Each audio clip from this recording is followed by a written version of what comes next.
Morning everybody, and welcome to this month's Strategy Cafe. I'm Nick Mayhew, founder and managing director of Alembic Strategy, and this is our monthly article on leadership. The two shots of business inspiration in your coffee first thing in the morning before you hit the business desk. And I'm delighted this morning to have for interviewing Dr Amina Aitsi-Selmi, who's going to introduce herself to you in a minute, talking about achievement, overcoming barriers in her career. And then the subject today is really about that self-leadership issue, tackling doubt, and how to overcome the barriers to success in your own life. And then we'll wrap up with a summary around 8:55 this morning. Dr Amina has been very kind and agreed to hang around for a few minutes for questions at the end of the session. So if you notice, there's a questions area on your dashboard for the GoToWebinar. Please fire in questions as we go, and we'll try and field them during the discussions. Or if we don't manage to, then we will handle them at the end. So if you can hang around, or you want to hang around, we'll be on for maybe 5 or 10 minutes at the end until just after 9, just to deal with some Q&A. This first shot in your coffee is interview with Amina. Amina is from Next Generation Coaching and Consulting, and I'm going to just kick straight off and say hi to Dr. Amina. Hello.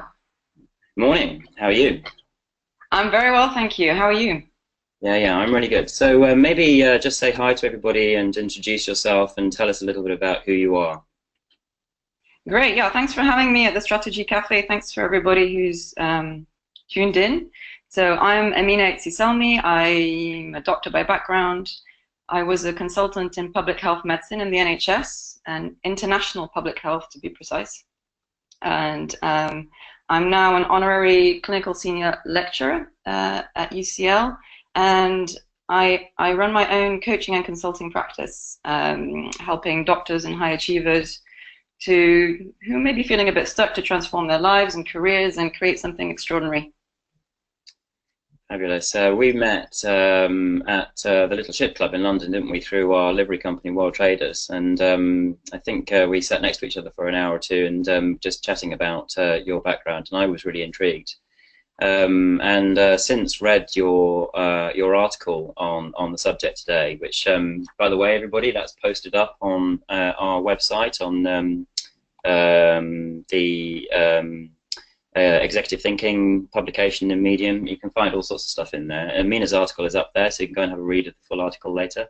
It's a great article, really inspiring, and I'm just really pleased that you were happy to be interviewed for our audience today. I was really struck by the intro to that, where you talk about being in class. I think that's like nearly 8 years in class or something. But there was one moment you talk about where you were just struck by a number, and that number was really inspirational to you and gave you a way forwards. So just tell us a little bit about what that was, Amina, and how it meant you ended up here at is it Abyei?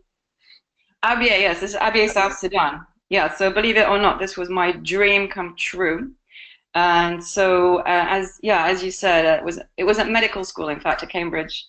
It was the second year in medicine, and it was pretty heavy going in terms of science. It was a lot of basic science teaching.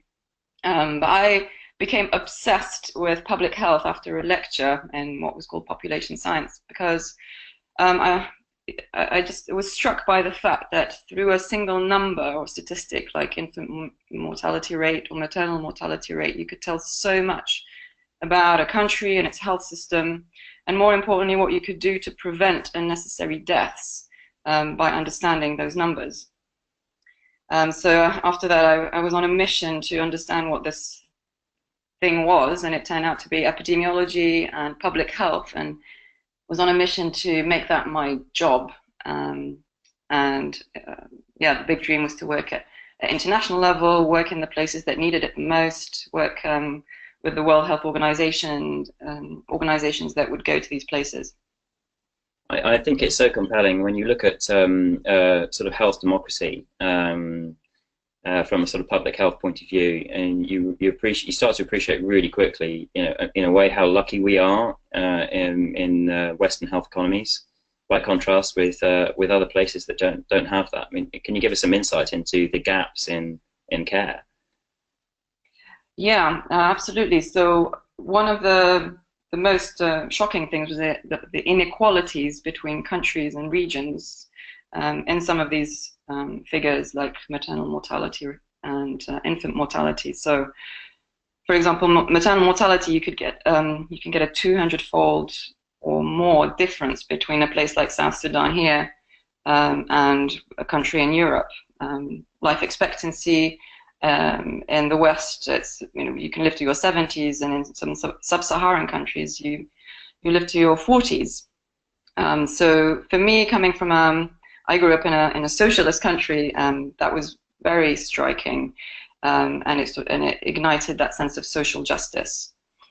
Oh yeah, no, I can completely understand. I mean, because these are all preventable deaths, and each one is really a tragedy. So just tell us about the journey then that led you here to South Sudan, and what was happening for you there. What happened in Sudan? How did you get there, and what happened to you? So that was I was like many medics, doctors, we need to balance the rigor and the career track that we're supposed to follow, ticking all the boxes, and trying to do something that we really care about and are passionate about. So for me, I needed to get the first jobs out of the way, get my membership of the Royal College of Physicians, and then apply for registrar posts. And in the middle, I managed to get the opportunity to work with Médecins Sans Frontières, and was able to go to South Sudan, which I really wanted to do. I really wanted to give something back and contribute and see what it was like in places that were the most deprived in terms of health services. So it took a lot of planning and hard work to get there, but yeah, I was there in 2006 to 2007 for a few months. In this location, I think I read the statistic. You were the only GP for 50,000 people.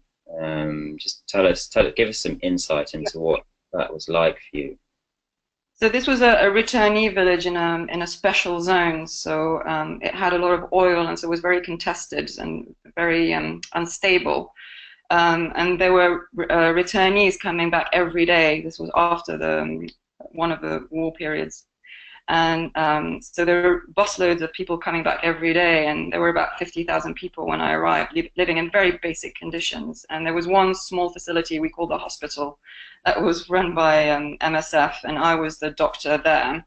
So dealing with everything from any sort of GP presentation to gunshot wounds to obstructed labor, TB. We had an epidemic of measles at one point, and some seasonal meningitis, and doing all sorts of things that I probably wouldn't do under those conditions if I were in the UK. Anywhere else? And you were telling me about one delivery. It's an awful experience. Kind of yeah, so I really learned about the meaning of resourcefulness and getting out of your comfort zone in Sudan. Tony Robbins, who I did my coach training with, talks about how it's not resources, it's resourcefulness that solves problems. So hairy moments included delivering a baby. So a lady who was 3 days into obstructed labor or 3 days into labor and going into seizures, and having to somehow deliver this baby, having not been an obstetrics trainee, and scrambling around to find a manual, finding some forceps, and then just doing my best to deliver this baby, who was unfortunately stillborn, but the mother survived. It's just a completely horrific and wonderful experience at the same time. It's just such a poignant tale for me, and I completely get the idea that you start out, really saving one life, right? It's just such an amazing thing to do. But then when you see the circumstances, you realize that as a leader, you can have an impact on so many people by working at a different level. and save many lives. So how did that incident inspire your next move, and what happened to you next? So yes, you're right. There were other instances like dealing with multiple casualty road traffic accidents, dealing with drunken soldiers waving guns at you and shouting in Dinka. So it definitely teaches you something about leadership and thinking on your feet and not getting stuck in your head. So the next step was to come back to the UK and start my specialist training in public health, because this was frontline work, and I was really aiming to act on the wider determinants. So the reasons people end up having not good economic conditions or adequate health services. So that's operating at the policy and politics level. So I came back and started my public health training in London. And then I was really intrigued by this next photo, which I think is sort of very resonant. It's sort of dark, glowering, mountain paths, difficulties ahead. So you had this inspiration to get into public health, but then it didn't happen for a long time. So what were the barriers? What was stopping you moving in this space?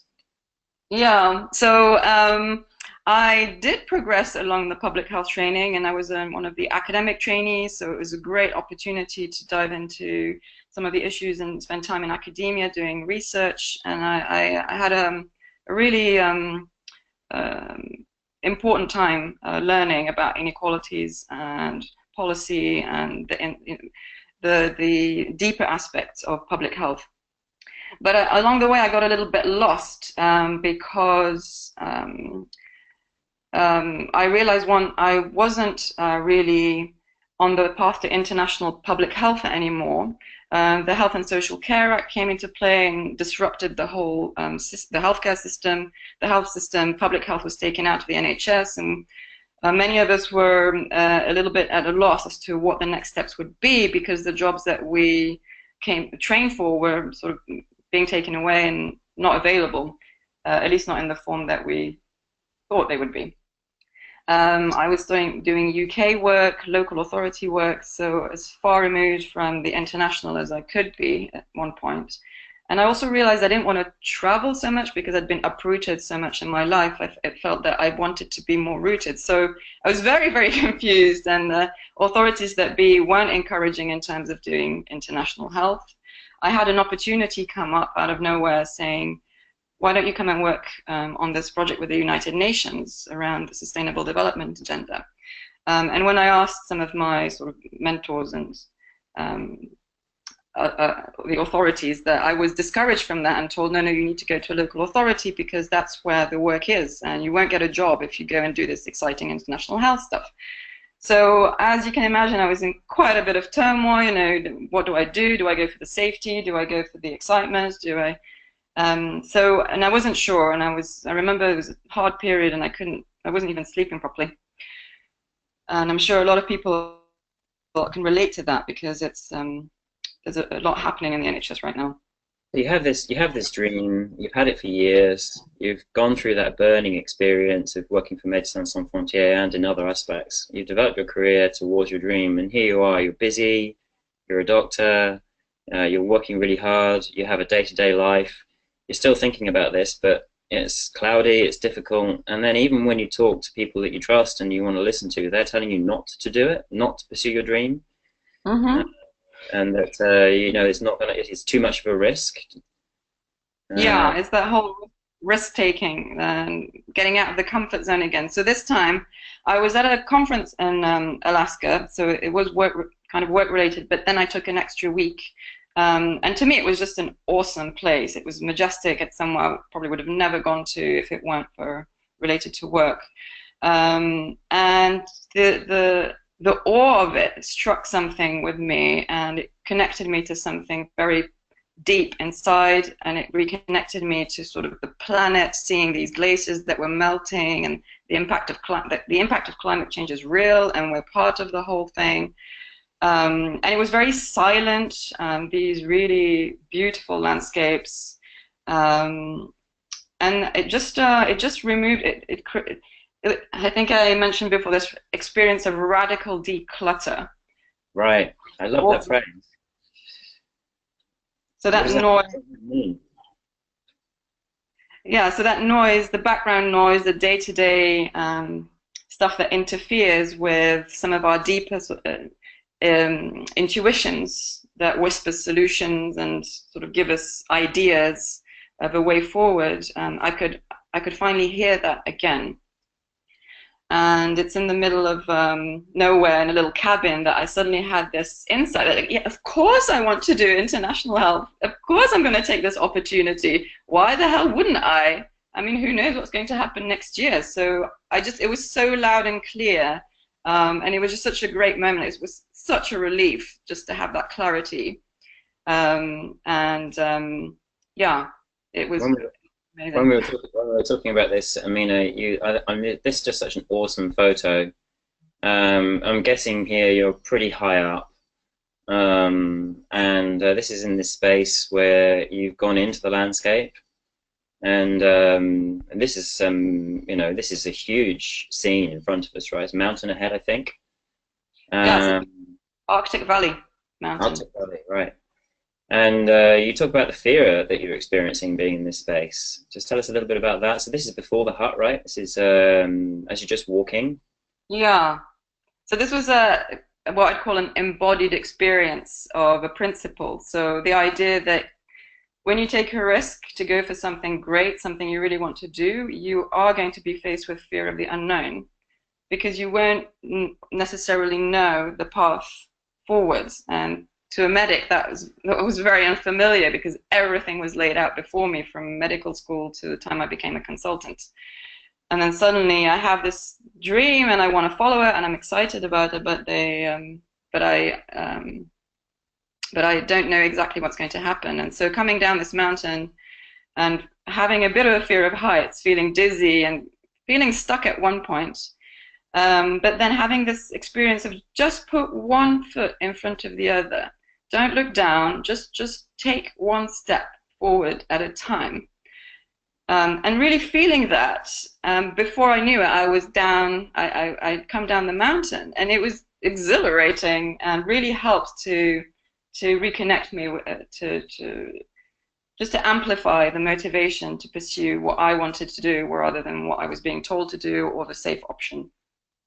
I love the fact that the environment that you're in sort of was a metaphor for what was going on the inside for you. Mm-hmm. Yeah. And it's intriguing to me that it was after this, walking through this majestic and fearful landscape, the one step at a time path, that you were in this hut, and that's when the answer came through so clearly for you. Yes, I think that they're definitely linked. I think that's why people recommend that you go and spend time in nature if you're confused, and spend time away from your daily habits, your routine, so you can break the patterns of thinking that are stuck, and Yeah. and get out of those ruts. So yeah, go and visit Alaska or anywhere that inspires you that way if you're feeling a bit stuck and trying to find a way forward, is what I'd say. It's a great tale. So let's wrap it up. So here's the bookended pictures, the 2007 to 2015. Tell us about this, Amina. So this is yeah. So this was the original dream come true, right? So I found myself at the Palais des Nations at the United Nations. I was working with a great lady who introduced me to this level of work. I was working on the 2015 Sustainable Development Agenda through disaster risk reduction, which is similar to climate change adaptation, and articulating the health aspect and advocating for health and science so that policy is as evidence-based as possible, which isn't easy. So I was the lead author for a United Nations report on the role of science in disaster risk reduction. I was invited to speak at the WHO in Geneva to heads of country offices, and it was really, it was the dream come true to be able to influence at that level and learn the ropes of international negotiation and what it takes to get your message across in that kind of environment. And a lot of public health is about advocacy, advocating for the vulnerable, advocating for health, which can often be left aside when economic considerations are, well, they're usually a priority. And it was interesting. It was fun to meet different people from different parts of the world, other doctors from different parts of the world, public health specialists, and even rubbing shoulders with some of the great and the good and interesting of the world, like the Ban Ki-moons. The Emperor of Japan came to to one of the conferences, and I even bumped into Robert Mugabe. Amazing. That's so cool. Well, it's such a great story and really inspiring. I'm sure it's been inspiring for everyone to listen to you. I just going to kind of just wrap up with some summary notes from me, which are just sort of my take-homes from Dr. Amina's tale, and then we've got some great questions which I'm going to throw at you, if that's okay, Amina. Sure. Just some sort of summary thoughts from me really about this. So first of all, I mean, these are just my ideas these that what struck me. So I guess you guys may have different insights, and just throw them into the question area, and we can share them a little bit just while we're here with Amina this morning. So this first one for me is attraction and distraction. It's so easy to fail to focus on our purpose, just simply because sometimes of the compelling focus of the day-to-day, or the culture that we're in, that cultural point. So even people who are well-intentioned, who are soaked up with our culture and their purpose, maybe tell us not to do things that really are our core purpose in life. And because they're influential and they're part of our culture, it's difficult. When you hear that message, don't do that, that's a risk, it's too much of a risk, it can hold you back. Is that right? Maybe it is, maybe it isn't. And even the day-to-day tasks of life can get in the way. I've got to go and do my shopping, I've got to go and sort out the bank. There's so much clutter that it can get in the way of the power of attraction of our purpose, and our purpose can get lost. And for many of us, I think that will resonate, that our purpose can get lost. So I love this concept from Dr. Amina, this idea, which is my big take-home from today, is this idea of radical decluttering. So maybe one thing you've got to do when you're feeling that confusion and you're feeling that doubt and you're not sure that you're on track is to get away. In order to clear the mind, get away from your normal triggers. And really, I would say that's your everyday environment, whatever that is for you. So while an epic landscape and mountains and sea, that can be so impressive as to kind of wipe the slate clean and clear the mind, but actually just a change of scene can be compelling, somewhere completely new.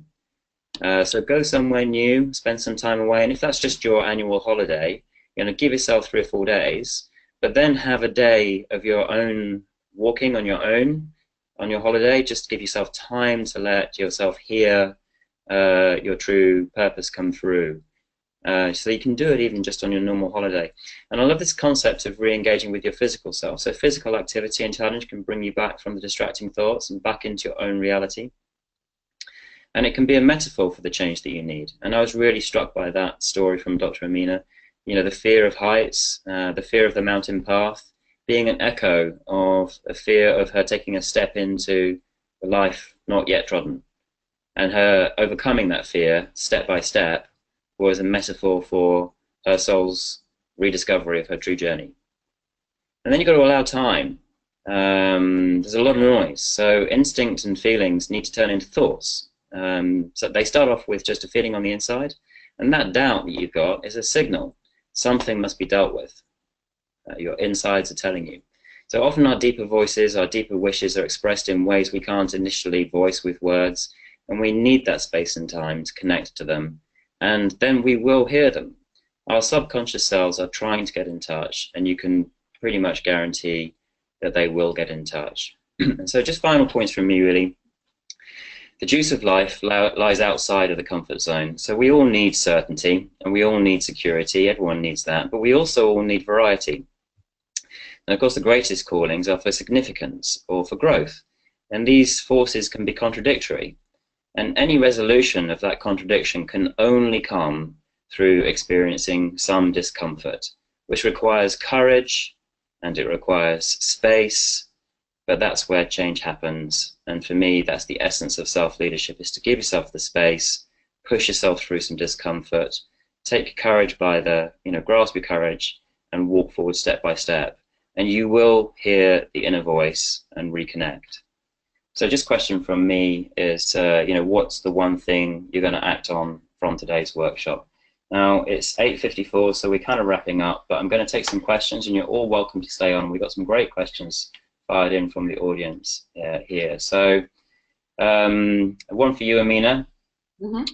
How do you translate your amazing journey into learnings for your clients in your coaching practice?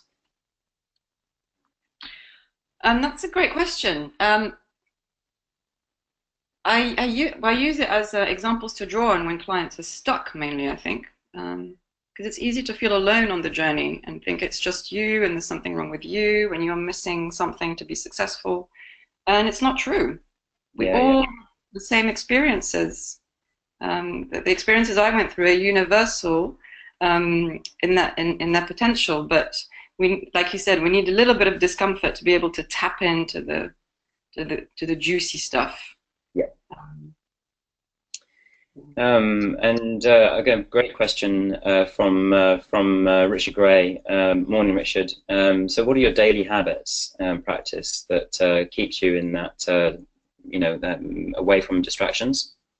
Have you got any daily habits and practices that help you stay focused? Definitely. Meditation, not reading the news, and a few things which I probably don't have time to go into, but I think getting out of your comfort zone once a day is a great practice as well. Very good.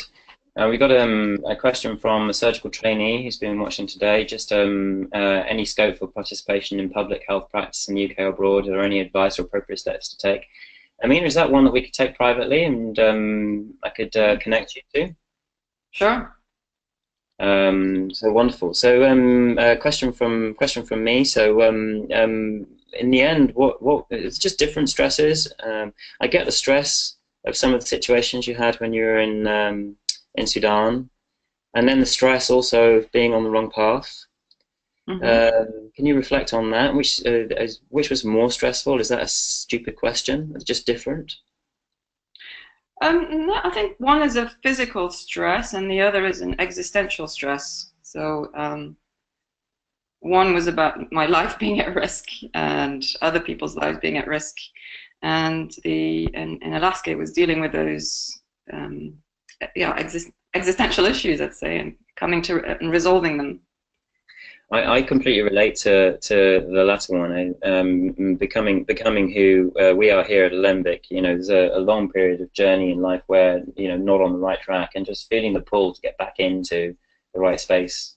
For me, was a strong call, and I think I feel the same in you. I sort of hear the same in you, and I would heartily recommend to everybody listening to go on the inner journey, to discover your inner landscape, maybe by experiencing an outer landscape, and get comfortable with what's going on the inside and explore it, because from my experience that can help you get back to some of the true joys of life, and it's very worthwhile. And it may seem scary to start with, but just do it, because it's a great journey to go on. And I think Dr. Amina has been an absolute inspiration this morning to all of us to take that in hand and step back into the true path. So thank you very much. I'm just going to wrap up with some notes. So if you like today's webinar, come on our past events page on the Alembic website. There's a heap of really good short webinars from great people up there that you can go listen to. They're all fantastic. The slides are up for Amina today, so you can download the slides, and we'll have the MP4 up there shortly. So come back and listen again. The next one is on the 19th of July. And this is going to be around leading innovation and complex surgery. I'm absolutely delighted to have Professor David Dunaway, CBE, who's a leader of pediatric craniofacial surgery at Gosh, and together with his business partner, Awais Jalani, these two chaps have dealt with 2 of the separations of conjoined twins. I think there's only 7 been done in the world.